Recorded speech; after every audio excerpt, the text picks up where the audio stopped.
Conseil national de l'ordre des médecins.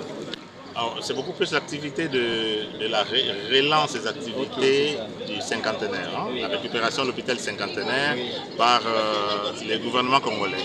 Je voudrais vous dire au nom du Conseil national de l'ordre de santé, c'est un grand événement. Vous savez, en 2014, lorsque cet hôpital a été réhabilité puis mis en service, toute la population s'attendait à ce que l'hôpital soit pleinement utilisé, exploité par les Congolais parce que c'est notre hôpital. Mais les autorités d'alors avaient fait le choix d'utiliser une exploitation par des ressources étrangères. Nous avons tous vu comment les choses ont évolué. Et c'est comme on dit toujours, le temps est le meilleur allié.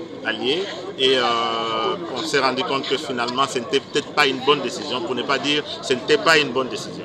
Parce que finalement, l'hôpital est tombé, on pourrait dire pour certains aspects, pratiquement en ruine. Aujourd'hui, c'est une renaissance. Et c'est un moment donc très important pour nous, les praticiens, parce que nous sommes des prestataires de soins.